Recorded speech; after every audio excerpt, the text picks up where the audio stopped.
Bien, hoy vamos a ver un cuento, cómo funcionaría en una comunidad de indagación, en una comunidad de diálogo, y es un cuento que no está escrito por Lippmann.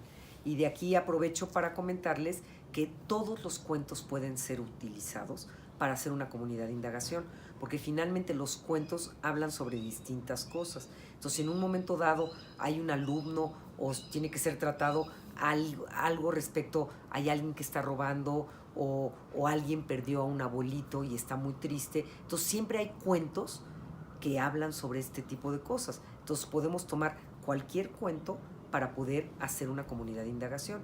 E igualmente les adelanto que también se pueden usar los videos, estos que salen en YouTube y que a los jóvenes les encantan. ¿Por qué? Porque los chavos actualmente son poco lectores y malos lectores, muchos de ellos, no necesariamente todos ni siempre.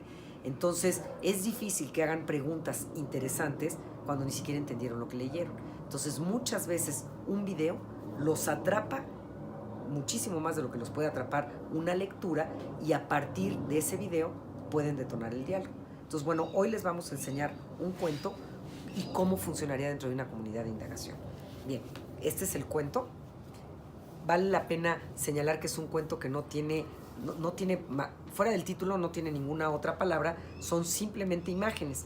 Entonces, cuando yo trabajo esto con los niños, lo que yo hago es, desde luego, ponerlos más cerca para que no tengan que estar yo dando vueltas con el cuento, los junto y les voy enseñando todo este cuento. Les digo que no hagan por el momento ningún comentario, que se limiten a ver las imágenes, y yo poco a poco, despacio, de manera pausada, voy enseñándoles cada una de las imágenes que hay dentro de este cuento. Una vez que yo termino de enseñarles el cuento, y en específico que yo ya había visto, de la misma manera que ustedes ya van a haber visto el cuento con el que quieren trabajar y saben en dónde está probablemente una parte más importante, yo a los chavos o a los niños les enseñaría esta imagen, que es de las primeras, y la última imagen, la penúltima, la última, aquí está. Entonces, una vez que ven estas dos imágenes, aparte de que ya vieron todo el cuento, entonces los invito a que hagan preguntas. ¿Qué van a preguntar? Y de aquí, porque es un cuento que he trabajado con niños chiquititos y con adultos.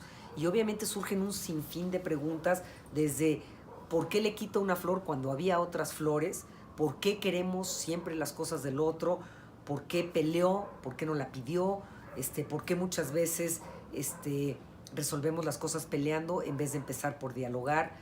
Y hablando ya de los otros, ¿por qué tantas personas se metieron en el pleito que ni siquiera era su pleito? Y muchos de los niños se quedan en el cuento, en el personaje. Y esto está bien, porque esto de alguna manera les ayuda a hablar sobre ellos, pero con el personaje que los ayuda a sacar lo que ellos quieren decir o lo que tienen dentro. Y hay otros que tienen más la capacidad de, al ver un cuento así, en vez de decir por qué la ranita o por qué la rata hizo esto, por qué nosotros hacemos esto, o por qué peleamos, o por qué, cuál es el sentido de pelear si acabaron perdiéndolo todo. Otra de las preguntas que hacen aquí es por qué de algo tan chico acabó siendo algo tan grande. Y en fin, hay un enorme número de preguntas. Repito, pueden ser 5, pero pueden ser 15, las que quepan en el pizarrón. Y justo esto es importante. Cuando los niños tienen muchísimas preguntas, un recurso sería decirles, ok, tú tienes 5 preguntas. Busca en tu mente, de estas 5 preguntas que tú tienes, cuál es la más interesante. Y entonces tú me vas a hacer a mí solo una, la que sea para ti la más interesante. Y les haces ver que aritméticamente, si cada uno de los niños hiciera 5 preguntas, yo no tengo manera de escribirlas en el pizarrón. Entonces así los invitas a que solo hagan una pregunta. Otra posibilidad, si son niños que les cuesta trabajo hablar, sería pedirles que hagan equipos, grupos. Entonces los divides de 3 en 3, de 2 en 2, como tú veas según el número de participantes, y que cada uno de estos grupos haga una pregunta. Entonces les das 5 o 10 minutos para que platiquen sobre el cuento, para que encuentren una pregunta interesante, y entonces apuntas las preguntas. Ya que tienes las preguntas anotadas, les dices que ahora la votación es individual. Ya no van a votar en equipo, si es que las hicieron en equipo, e independientemente también los invitas a que porque te preguntan muchas veces, ¿puede ser mi pregunta por la que yo vote? Claro que puede ser. Si después de haber escuchado las 10 preguntas, la tuya te sigue pareciendo la más interesante, adelante, puedes votar por la tuya.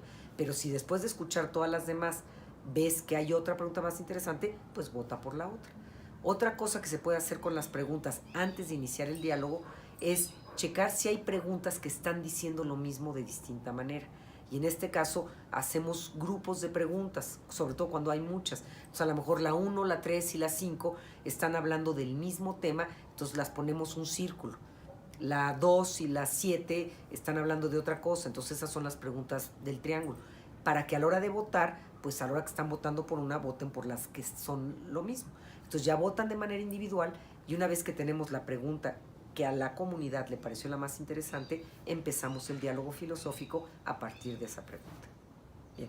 Entonces, como cierre de esta sesión, lo que yo quiero aclarar, que es como muy importante, es, uno, que dentro de la comunidad necesitamos que cada uno de los participantes respete a los demás participantes de la misma manera que será respetado él.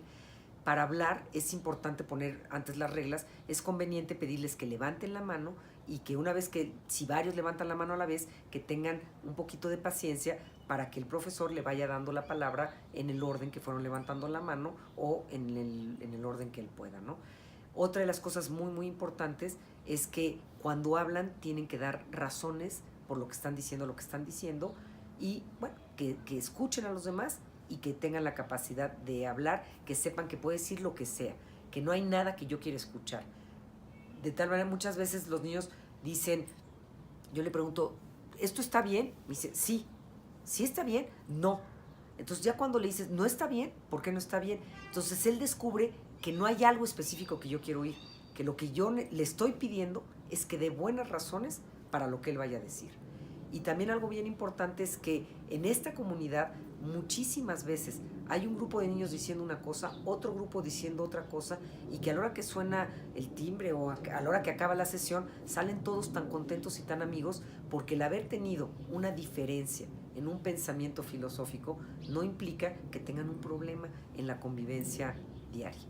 Y lo último es el tema del cierre. Es bien importante tener claro que hacemos un cierre en la sesión, nunca una conclusión, porque concluir sería como adoctrinar, y eso no es parte de filosofía para mí.